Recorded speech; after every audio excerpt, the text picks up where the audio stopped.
설날을 맞아 각 가정에서는 정성스레 차례를 지내며 조상의 음덕을 기렸습니다. 분주했던 설날 표정 알아봅니다. 대구 아파트 분양이 잘 되면서 장기 침체에 빠져있던 지역 건설업체들도 서서히 살아나는 조짐을 보이고 있습니다. 김광석길이 한국 관광의 별로 선정되고 근대 골목도 꾸준히 인기를 끌면서 대구가 관광도시로 자리매김하고 있습니다. 포항 서울 간 KTX 노선이 다음 달 말 개통될 예정인 가운데 운행 시간도 확정되고 포항역 주변에는 마무리 공사가 한창입니다. 네, 여러분 안녕하십니까? 대구 경북 소식 전해드립니다. 오늘 설날을 맞아 대부분의 가정에서 차례를 모시고 조상의 음덕을 기렸습니다. 시청자 여러분의 가정에 만복이 깃들기를 빌고 무엇보다 건강하시기를 바라면서 오늘 뉴스 설날 스케치로 시작합니다. 가족끼리 덕담을 전하며 정을 나눈 하루였는데 날씨까지 포근하고 화창해서 설 분위기가 물씬 풍겼습니다. 도성진 기자가 훈훈하고 즐거운 설날 표정을 전해드립니다. 아침 일찍부터 부엌에서 시작된 시어머니와 며느리의 바쁜 손놀림이 격식과 정성이 함께한 을미년 설날 차례상이 됐습니다. 모처럼 한자리에 모인 가족들은 경건한 마음으로 조상의 음덕을 기리기 위해 무릎을 꿇고 절을 올립니다. 할아버지부터 어린 손자까지 3대가 세배를 하고 덕담을 주고받으며 을미년 한 해 건강과 무탈함을 기원합니다. 그래, 금년에 건강하고 하는 일 잘 되기를 빌고 항상 건강해야 된다. 설날하면 세뱃돈. 할아버지가 내민 적지 않은 세뱃돈에 손자들은 공경의 마음으로 한 해 열심히 매진할 것을 다짐합니다.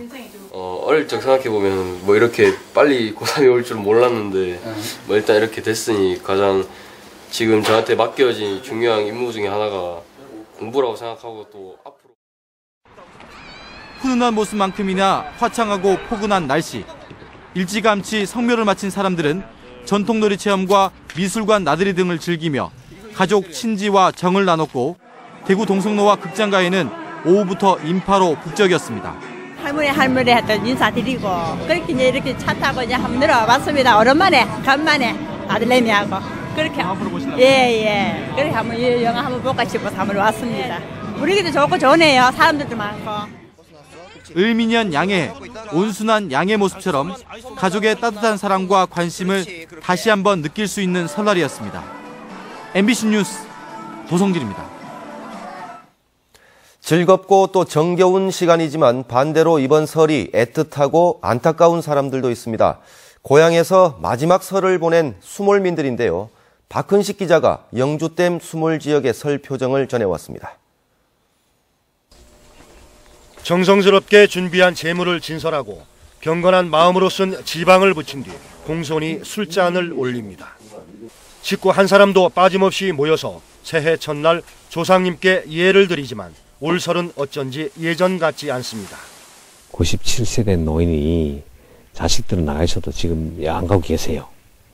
왜 계시나 우리 떠날 때 같이 떠나려고 맨날 마지막 했는데 원래는 진짜 마지막 같아요.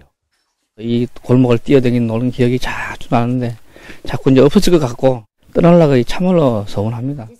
집안 어른께 세배 가느라 떠들썩했던 골목길은 기억 속에 묻어두고 넉넉한 새해 덕담 대신 고향을 등져야 하는 애잔함을 얘기합니다. 400년 터전의 집성촌으로 100여 가구 넘게 살던 이곳에는 영주댐 건설로 현재 17채만 남았습니다. 설은 이제 여기서 지내는 게 마지막 설 같습니다.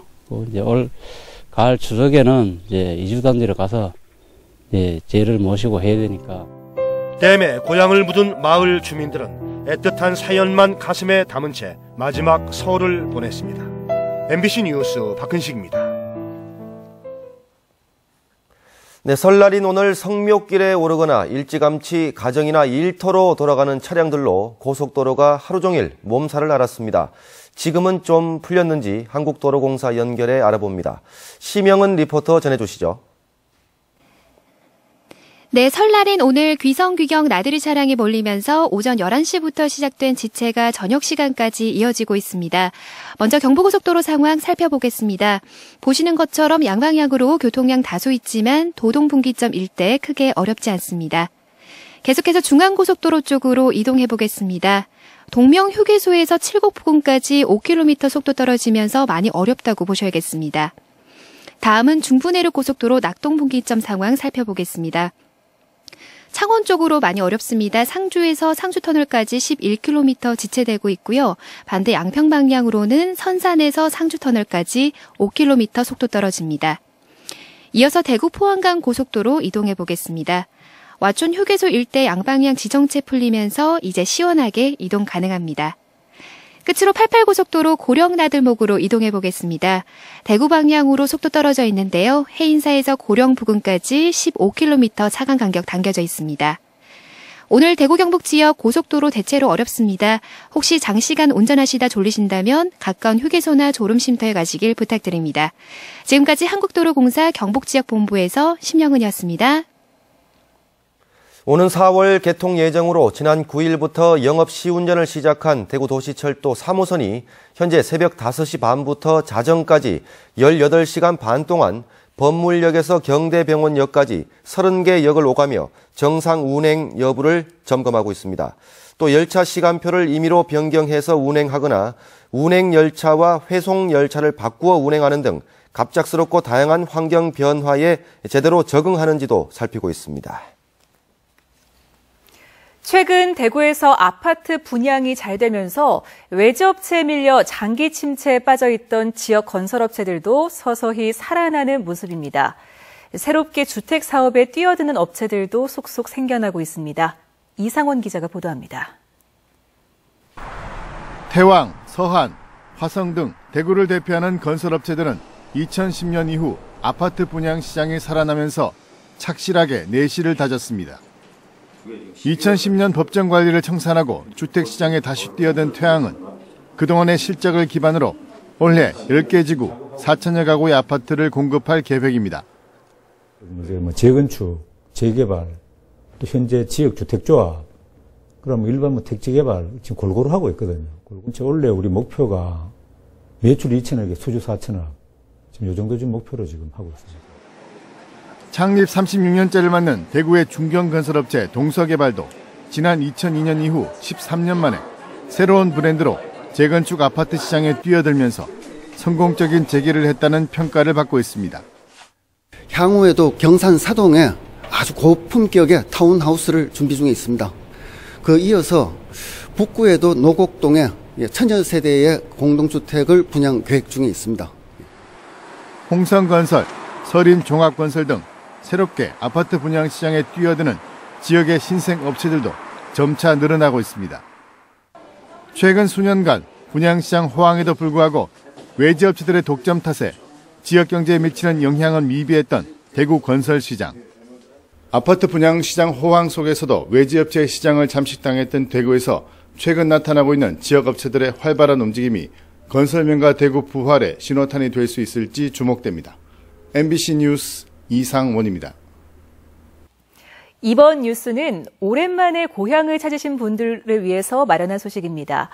최근까지 대구는 관광도시라는 이미지가 크게 없었는데 김광석길과 근대골목이 인기를 끄면서 대구가 관광도시로 자리매김하고 있습니다.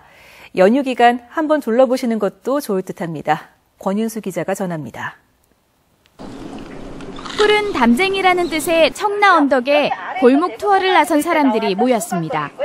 제일 먼저 하는 게 이런 선교사 주택을 짓습니다. 그러면 100년 전에 이분들이 딱 봤을 때는요, 와, 천상에서 내려온 사람들이 사는 것 같다. 자연스럽게 전도가 되는 거예요. 100년 전 지어진 대구 첫 서양식 건물을 둘러본 뒤 3일 만세운동길을 지나 계산성당을 마주하면 탄성이 절로 나옵니다. 대구에서 여기가 제일 중심지인데 이렇게 고층 빌딩하고 100년 전에 있었던 건물들이 이렇게 같이 한 장면으로 이제 같이 있는 모습을 보니까 민족신 이상화와 국제보상운동을 일으킨 서상돈의 고택을 지나 양령시 진골목 등을 둘러보는 제2코스가 골목 투어 5개 코스 가운데 가장 인기 있는 대구 근대골목입니다. 4월부터 6월까지, 9월부터 10월까지 매주 토요일마다 이상화 고택에서 연극 무대까지 펼쳐져 재미를 더합니다.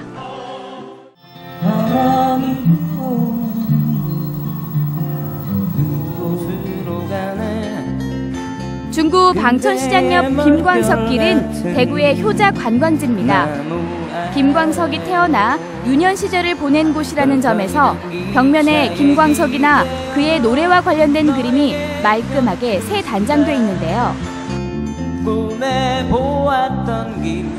부산에서 왔는데 그러니까 친구들끼리 대구 한번 오자고 해가지고 왔는데 찾아보니까 여기 김광석 거리 유명해가지고 왔는데 그냥 사진 찍을 것도 많고 좋은 것 같아요.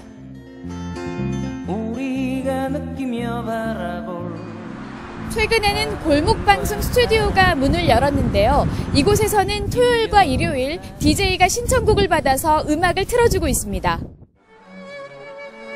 때때로 길거리 공연이 관광객들의 흥을 돋구기도 하고 곳곳에 분위기 있는 카페가 들어서 운치를 더합니다. 대구 골목 투어와 김광석길, 대구 도심에 위치한 데다 가볍게 산책 삼아 거닐 수 있는 곳들이어서 1년 내내 전국 각지에서 찾아오고 있습니다. MBC 뉴스 권윤수입니다. 팔공산을 소재로 한 영화 갓바위가 5월 개봉을 앞두고 오는 25일 만경관에서 시사회를 갖습니다. 한국영화인협회 대구 경북지회가 대구시와 경상북도, 경산시에서 6억 원의 제작비를 지원받아 제작한 영화 갓바위는 인연과 사랑에 관한 이야기로 팔공산을 비롯해 동화사, 동성로, 수성호텔 등 대구의 곳곳을 담았습니다. 포항 서울 간 KTX 노선이 다음 달 말에 개통될 예정인 가운데 포항역 주변에 마무리 공사가 한창입니다. 다음 명절부터는 KTX를 타고 빠르고 편리하게 포항에 도착할 수 있을 것으로 보입니다. 박상환 기자가 보도합니다. 주차장과 역사 진입도로 등 마무리 공사가 한창인 KTX 포항역. 개통을 앞두고 있는 KTX 포항 직결선의 운행 시간표와 운임이 확정됐습니다. 포항발 서울행 첫 차는 오전 5시 25분, 서울발 포항행 막차는 오후 10시 10분이며 주중 16회, 주말 20회 운행합니다. 특히 오전 7시 15분 포항을 출발하는 열차는 인천공항까지 한 번에 갑니다. 포항 서울 간 KTX 운임은 52,500원, 신경주역 서울 간 운임인 48,300원보다 4,200원이 비쌉니다. 이는 기존 선에 비해 최고 속도를 내는 고속 선로 구간이 더 많기 때문입니다. 임률에다가 거리를 곱하는 방식입니다. 그게 고속선이냐, 기존 선이냐, 거리 선로 최고 속도 기준으로 해서 임률이 정해져 있고요. 하지만 코레일은 역방향과 출입구석 할인 등 일부 할인 제도를 폐지해 교통 약자가 많은 경북 동해안 지역민들의 요금 부담은 피할 수 없어 보입니다. 이곳은 경주 강동면의 부조 신호장입니다. 기존 새마을과 무궁화호 등 일반 열차들도 KTX 개통 후에는 신규 선로를 이용해 모두 KTX 포항 역사로 들어가게 됩니다. 오는 2018년 신규 선로 구간에는 동해 남부선의 나원역과 안강역이 새로 지어질 예정으로 KTX는 정차하지 않고 일반 열차만 정차합니다. KTX 포항 직결선 개통을 시작으로 포항시는 신규 기업 유치 등 지역의 새로운 성장 동력을 확충하게 됐습니다. KTX가 개통되면서 환동해권의 중심 도시인 우리 포항이 새로운 도약이 될 수 있도록 준비에 철저를 기하겠습니다. 경북 동해안 지역은 교통 인프라를 바탕으로 문화관광, 자연환경 등 지역 자원을 중심으로 새로운 시대를 맞이할 채비를 마치게 됐습니다. MBC 뉴스 박상환입니다. 대구와 경북 지역의 지난해 4분기 서비스업 생산 증가율이 전국 평균에 못 미치는 것으로 나타났습니다. 통계청이 발표한 지난해 4분기 광역시도 서비스업 생산 동향에 따르면 대구의 서비스업 생산 증가율은 1년 전 대비 1.8%, 경북은 2% 증가하는 데 그쳐 전국 평균 2.7%에 못 미쳤습니다. 대구시에 따르면 국토정보 시스템을 활용한 조상 땅 찾기 서비스의 신청 건수가 지난 2008년 1,180건이었다가 지난해는 2,870여 건으로 6년 만에 배 이상 늘었습니다. 이 기간에 신청한 민원인은 11,800여 명으로 5천만 27만여 제곱미터의 조상 땅을 찾았습니다.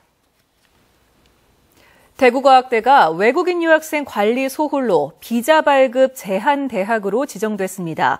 교육부와 법무부의 외국인 유학생 유치 관리 역량 인증제 평가 결과 대구과학대 등 전국 4개 대학이 비자 발급 제한대학으로 지정돼 오는 2학기부터 1년 동안 외국인 신입생이나 편입생, 어학연수생의 비자 발급이 제한됩니다. 대구지방법원은 대구시 달성군의 한 요양병원에 의료인이 아닌 일반인에게 고용돼 매달 1,200만 원과 700만 원을 받으며 환자를 진료한 혐의로 기소된 의사 71살 A씨와 72살 B씨에게 각각 벌금 150만 원과 50만 원을 선고했습니다. 의사 자격증이 없는 일반인이 의료인을 고용해 병원을 운영하는 것은 불법으로 이 의사들은 병원 개설 때 투자도 하지 않고 병원 수익과 관계없이 고정적인 급여를 받아 법원은 불법이라고 판단했습니다. 네, 지금까지 대구 경북 소식 전해드렸습니다.